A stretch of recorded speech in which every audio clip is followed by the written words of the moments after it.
Hello bachcho, let's read this question. The question says, which one of the following techniques does not serve the purpose of early diagnosis of a disease for its early treatment? तो यहाँ पे question में बता रहे हैं कि ऐसा कौन सा ऑप्शन है from the given four options जो सर्व नहीं करता एक अर्ली डायग्नोसिस के लिए of a disease for its treatment. Option A, enzyme linked immunosorbent assay ELISA technique.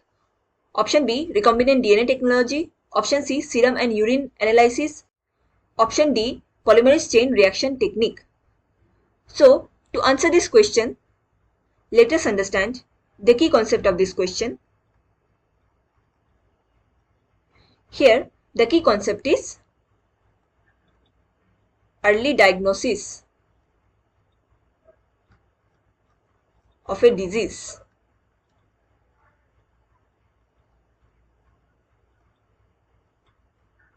So, diagnosis क्या होता है?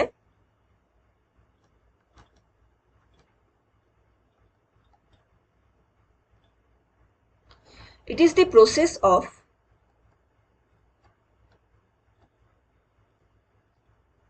studying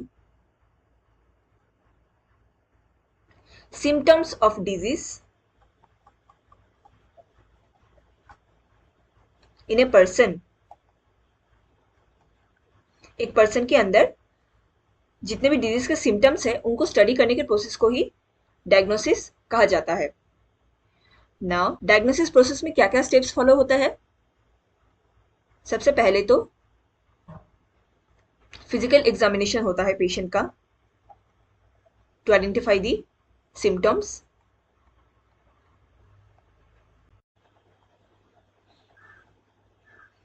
उसके बाद उनका मेडिकल हिस्ट्री देखा जाता है पेशेंट का कि पहले भी कोई रिलेटेड डिजीज हुआ है कि नहीं.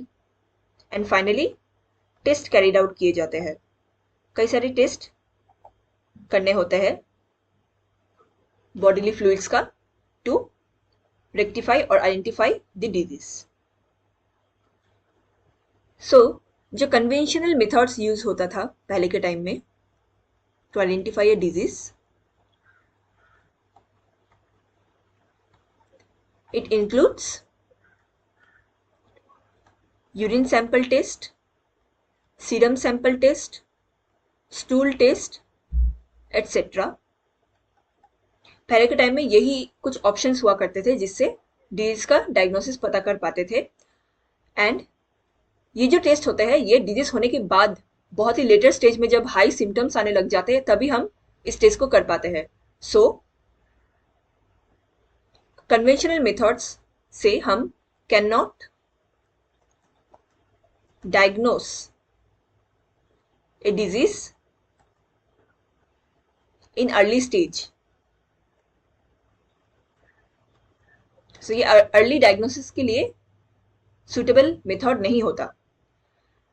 बट अभी टेक्नोलॉजी के एडवांसमेंट से many advanced methods are introduced now. It includes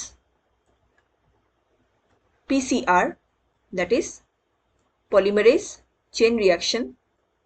इसमें क्या होता है? डीएनए सैंपल को हम एम्पलीफाई करते हैं या सेवरल कॉपीज में बहुत कम टाइम में मिलियंस ऑफ कॉपीज बना पाते हैं. इसका जो स्पेशलिटी ये है कि इवन छोटे से स्मॉल डीएनए फ्रेगमेंट, सपोज अगर किसी इंसान में हमें डायग्नोसिस करना है डिजीज का, तो उसके ब्लड सैंपल से हम फ्यू स्मॉल डीएनए सेगमेंट्स ले लेंगे of that infectious agent and उसको हम एम्पलीफाई करेंगे जिससे कि ह्यूज कॉपीज बन जाते हैं उस डीएनए फ्रेगमेंट का. तो ये कंफर्मेशन बोल देता है, इससे कंफर्मेशन मिल जाता है कि एक पर्टिकुलर इंडिविजुअल में कोई पर्टिकुलर डिजीज है कि नहीं. So it is one of the good method for early diagnosis. इसके साथ साथ एलाइजा भी एक अच्छा मेथड है for early diagnosis. It stands for enzyme linked immunosorbent assay. ये काम करता है, इसका जो फंक्शन है, it works in the principle of antigen antibody interaction. तो यहाँ पे जो भी इन्फेक्शियस एजेंट है उसके एंटीजन को हम आइडेंटिफाई करते हैं bye preparing the antibodies against it. Antibodies को हम फ्लोरोसेंट कंपाउंड से या मॉलिक्यूल से अटैच करके पर्टिकुलर सैंपल में छोड़ देते हैं। तो अगर ये एंटीबॉडी उस एंटीजन के साथ बाइंड हो जाता है तो ये कंफर्म हो जाता है कि उस इंडिविजुअल को ये पर्टिकुलर डिजीज है।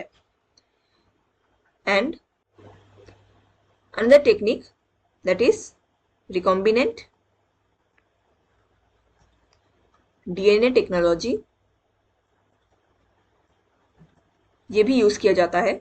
इसके अंदर कई सारे मेथड्स जैसे कि जीन थेरेपी, इम्यूनोथेरेपी एटसेट्रा ये शामिल होते हैं जो अर्ली डायग्नोसिस एंड ट्रीटमेंट के लिए बहुत यूजफुल होते हैं।